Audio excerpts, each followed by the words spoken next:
My mother mocked me in front of 300 wedding guests and told me not to ruin my sister's perfect day. I smiled, adjusted the tiny silver bracelet on my wrist, and said nothing. 5 minutes later, the groom's father stood up, tapped his champagne glass once, and asked the entire room to look at me. My mother's face changed before he even finished his first sentence. My sister stopped smiling. My father lowered his eyes.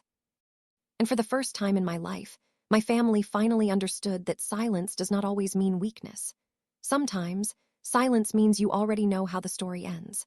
My name is Natalie Brooks. I was 33 years old when this happened, living in Charlotte, North Carolina, and working as a contracts director for a private medical technology company. My job was not glamorous, but it taught me one thing better than anything else.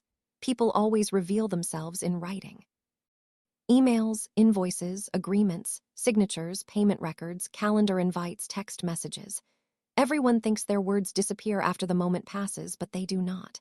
They sit quietly somewhere, waiting for the day someone needs the truth. My family never cared about that part of my life. To them, I was not Natalie, the woman with a law degree, a senior position, a paid-off condo, and a clean record of taking care of myself since 22. I was Natalie, the backup daughter. Natalie, the responsible one. Natalie, the one they called when something broke, when someone needed money, when my sister Madison cried too loudly when my father forgot a bill, or when my mother needed someone to blame. Madison was 29, beautiful, charming, dramatic, and treated like a fragile glass sculpture since childhood. If Madison failed a class, the teacher was unfair. If Madison screamed at someone, she was overwhelmed. If Madison forgot someone's birthday, she was busy. If I did anything less than perfect, I was selfish. Growing up, my mother used to say, "Madison needs more support than you do. You're stronger." It sounded like a compliment when I was 10. By the time I was 33, I knew it was just a sentence people use when they want permission to take from you without feeling guilty. Madison's wedding was announced at Thanksgiving. My parents invited me to dinner, not because they wanted me there, but because they needed something. I knew from the way my mother smiled before I even sat down. She had that soft voice she used when she was about to ask for a favor and pretend it was a family duty. "Natalie," she said, sliding a folder across the table. "Madison and Parker finally chose a venue. It's perfect. Elegant, historic, very exclusive." Madison lifted her left hand and let the diamond catch the chandelier light. "Parker's family is very well connected," she said, "so we can't make this look cheap." My father cleared his throat. "We're short on the deposit, just temporarily."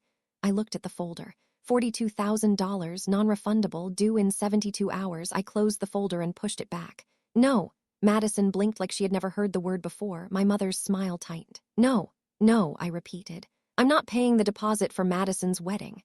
My father leaned back like I had slapped him. "This is your sister. I know who she is." Madison's eyes filled instantly. "I knew you'd do this. I told you she'd be jealous." I laughed once, not because it was funny, but because I had spent my whole life hearing that word. Jealous.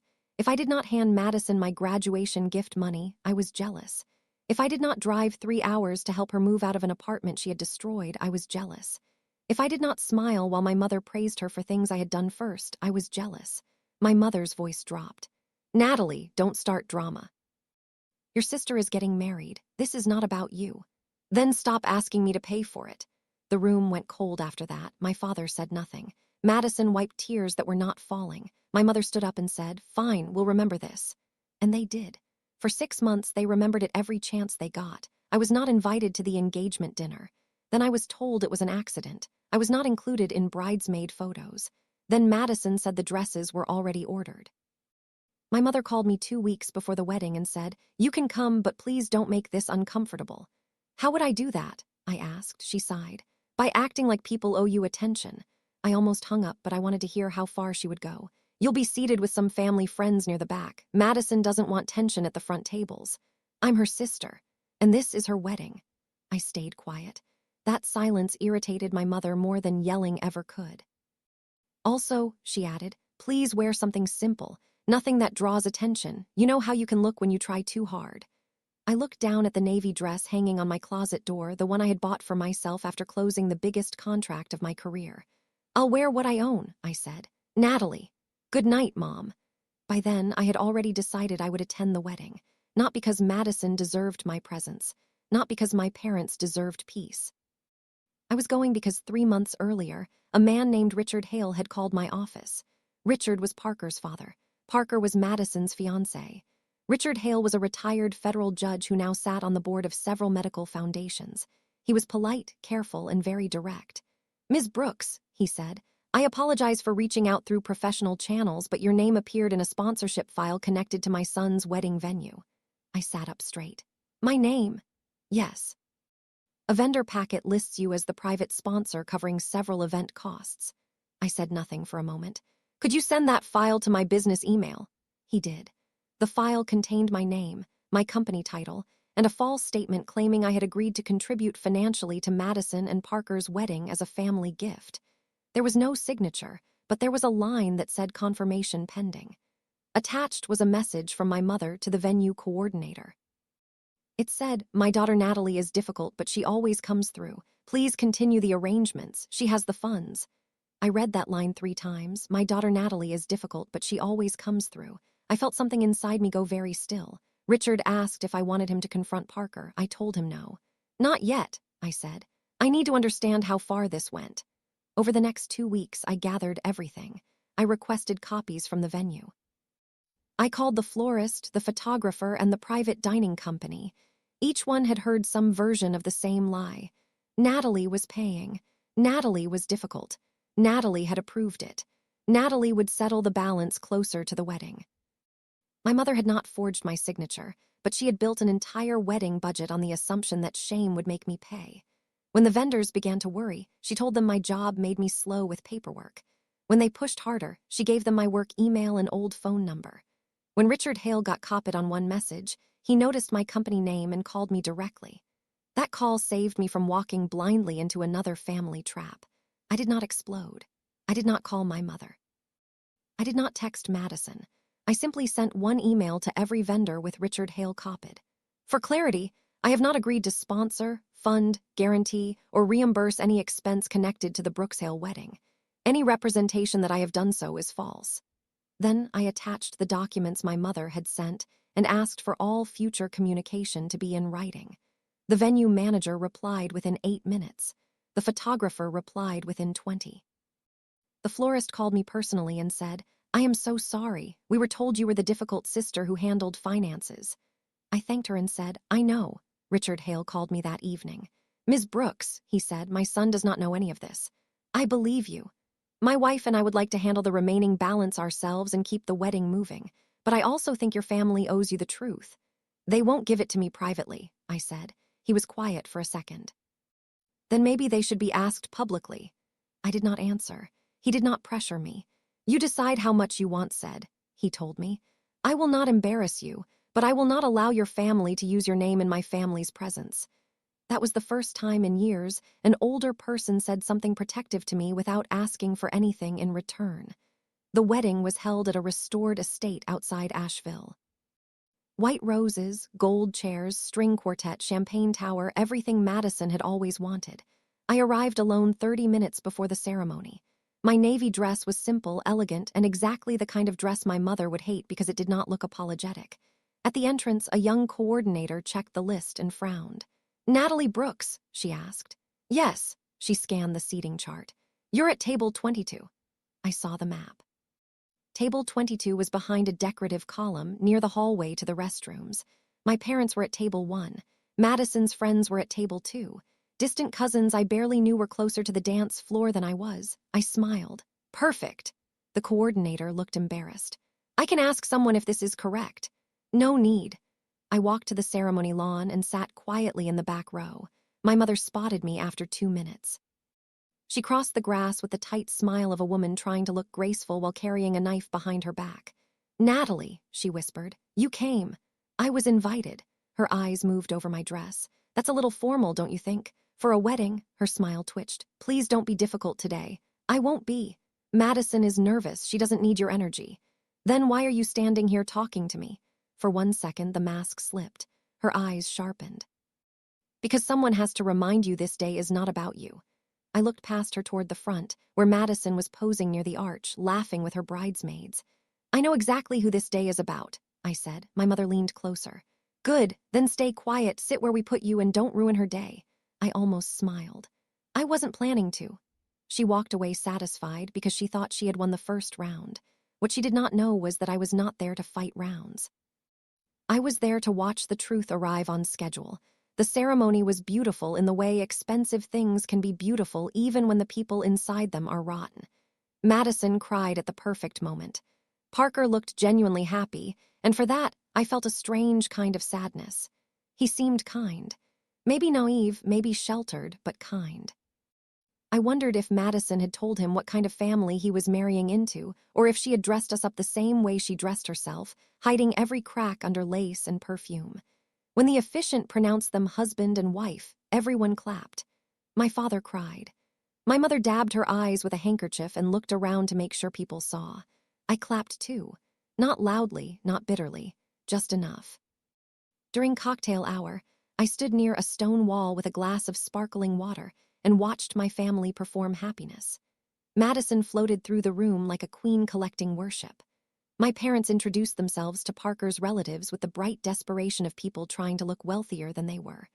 When one of Parker's aunts asked my mother where I worked, my mother laughed lightly and said, "Natalie does contracts somewhere. She's always been very private. We never know what she's doing." I was standing close enough to hear. So was Richard Hale. He was across the room speaking to the venue manager, but his eyes moved toward me for half a second. I gave him the smallest shake of my head. Not yet. Dinner began at 7. I found table 22 behind the column, exactly where the seating chart had promised. 2 old neighbors, a retired coworker of my father, and a distant aunt sat with me. None of them knew why I was there, and all of them were polite enough not to ask. From where I sat, I could see only half the head table. Madison's veil shimmered under the lights. My mother sat beside her, whispering and laughing.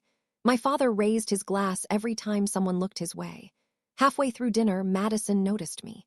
She leaned toward my mother and said something. My mother turned, found me behind the column, and smiled like she had just remembered an errand. A few minutes later, she stood with a microphone. "Before the official speeches," she said, "I just want to thank everyone for being here to celebrate our precious Madison and Parker." Applause filled the room. My mother pressed a hand to her chest. "Weddings are about love, family, unity, and knowing who truly shows up for you." I felt every hair on my arms rise. She was going off script. Richard Hale looked up from table 1. My mother continued. "Some people support you from the heart. Others arrive with judgment and bitterness, but today we choose joy." Madison looked down, smiling into her champagne glass.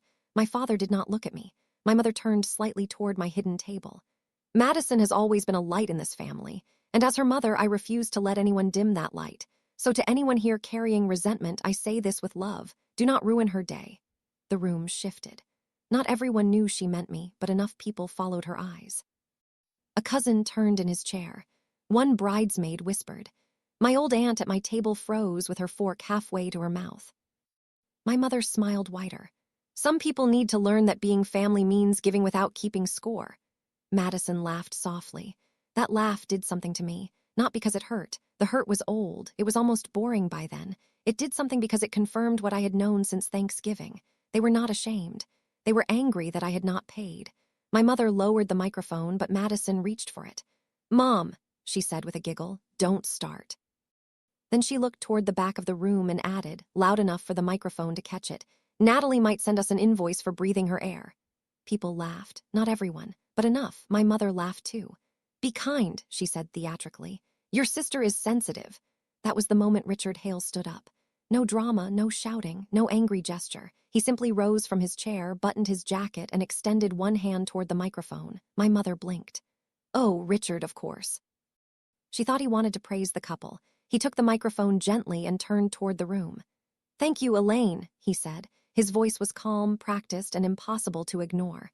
"Before the evening continues, I would like to correct something." My mother's smile stayed in place, but her eyes changed. Richard looked toward me. "Natalie Brooks, would you mind standing for a moment?" 300 people turned. My aunt whispered, "Oh dear." I stood. My hands were steady. My mother's face went pale. Madison's mouth opened slightly. Richard nodded to me with respect, then turned back to the guests. "Most of you do not know Ms. Brooks. I did not know her well until several months ago, but I learned enough to say this publicly because her name was used publicly." The silence became heavy. There were several communications sent to vendors connected to this wedding. Those communications represented that Ms. Brooks would be financially responsible for portions of today's event. Sound moved through the room. Not a gasp, more like the air cracking. My father looked at the tablecloth. Madison whispered, "What is he doing?" Richard continued. Those representations were false. Ms. Brooks did not agree to sponsor this wedding, guarantee this wedding, or pay for this wedding. My mother reached for the microphone, but Richard did not give it back. She was described to vendors as difficult. She was described as someone who would complain but eventually come through. That was also unfair. I saw the venue manager standing near the kitchen doors. The florist was beside her. The photographer had lowered his camera. Richard glanced down at a folded page in his hand. When Ms. Brooks discovered her name was being used, she handled the matter with more restraint than most people would. She did not threaten anyone. She did not interrupt this wedding. She simply clarified the truth in writing. Madison's face reddened. Parker was staring at her now, not at me, at her. "Dad," he said quietly, but the microphone did not catch it. Richard lowered his voice slightly, though the room still heard every word. "My wife and I chose to cover the remaining balances because we did not want our son's wedding day disrupted by a financial misrepresentation created by another family. But I will not sit here while the woman whose name was misused is mocked for refusing to be used." My mother stood. "That is not what happened." Richard turned toward her. "Elaine, I have the emails." 4 words, that was all it took. "Elaine, I have the emails." My mother sat down like her knees had disappeared. Madison pushed her chair back. "Mom!" Parker's face had gone completely still. Richard looked at him and said, "Son, I am sorry you are hearing this here, but your bride and her family knew there was a problem before today." Madison shook her head violently. "No, I didn't know about the emails." I almost believed her for half a second. Then Richard lifted another page. "Madison was copied on 2 of them." The room went silent in a way I had never heard before. Not polite silence, not shocked silence. It was the kind of silence that feels like everyone has collectively decided not to rescue the person drowning in front of them. Madison looked at me then, really looked, not with guilt, with rage, like I had done this to her by existing at the wrong time. My mother whispered, "Natalie, please." That word, please, almost made me laugh. They had not said please when they put my name in vendor emails. They had not said please when they seated me behind a column. They had not said please when they mocked me in front of the room. They only found please when consequences walked in wearing a suit and holding paper. Richard handed the microphone back to the coordinator, then faced the guests. "I apologize for the interruption. I believe truth is less disruptive than a lie allowed to continue." He sat down. Nobody clapped, nobody moved. Then Parker stood up. He looked at Madison, then at his father, then at me. "Natalie," he said, his voice breaking slightly, "I'm sorry." I nodded once. I did not need a speech from him. He was not the one who raised me to be useful and invisible. Madison grabbed his arm, whispering fast. My mother reached for my father, but he had turned away from her. The band did not know whether to play. The champagne tower stood untouched. I picked up my small purse from table 22 and walked toward the exit. Halfway there, my mother stepped into my path. Her face was wet now, but I could not tell if it was shame or fear. "You could have warned me," she whispered. I looked at her for a long moment. "I did," she frowned. "When?" "Every time I said no." I stepped around her. Madison called my name from the head table. Not Natalie, not sister, not even please. Just my name, sharp and furious. I did not turn around. Outside, the air was cold and clean. I stood under the estate lights and breathed for the first time all evening. Richard found me a few minutes later near the front steps. "I am sorry it happened that way," he said. "I'm not." He gave a small nod like he understood. "You handled yourself well." I looked back through the windows. Inside, people had begun moving again, slowly, awkwardly. My mother was sitting with her hands folded. Madison was crying into a napkin while Parker spoke to her quietly. My father stared at nothing. "I handled myself quietly," I said. Richard smiled. "Sometimes that is better." The wedding did not end that night, but something in my family did. Madison and Parker left for their honeymoon 2 days later, though I heard from a cousin that Parker spent most of the week on phone calls with his father. My mother texted me 13 times the next morning. First angry, then wounded, then sweet, then angry again. "You humiliated us. You destroyed your sister's memory of her wedding. We are still your family. Call me immediately." I answered none of them. My father sent one message 3 days later. "Your mother went too far, but Richard should not have done that publicly." I stared at that sentence for a while. Then I replied, "She used my name publicly. He corrected it publicly." He never answered. 6 weeks later, Madison called from a number I did not recognize. I let it go to voicemail. Her voice sounded smaller than usual. "Parker is asking questions," she said. "His family thinks I lied to him. Mom says you can fix this if you just tell them it was a misunderstanding. I know you're mad, but you don't understand what this is doing to me." I deleted it, not because I hated her. Hate takes energy. I deleted it because for the first time, I did not feel responsible for saving her from a life she built with both hands. A year later, I received an invitation to my cousin's anniversary dinner. My mother would be there. Madison would be there. My father would be there. I went. I wore a black dress, arrived on time, and sat wherever I wanted. Nobody told me not to draw attention. Nobody asked me for money. Nobody made a joke about invoices. At one point, my mother tried to start a conversation near the dessert table. "Natalie," she said softly, "you look well." "I am." She looked like she wanted to say more. Maybe apologize, maybe explain, maybe ask for something. I did not wait to find out. I walked back to my table with a slice of cake and a calm I had earned the hard way. People think revenge has to be loud to matter. They imagine shouting, slammed doors, public breakdowns, dramatic speeches. But the most satisfying revenge I ever had was standing behind a column at my sister's wedding, saying absolutely nothing, and letting the truth speak in a voice my family could not interrupt.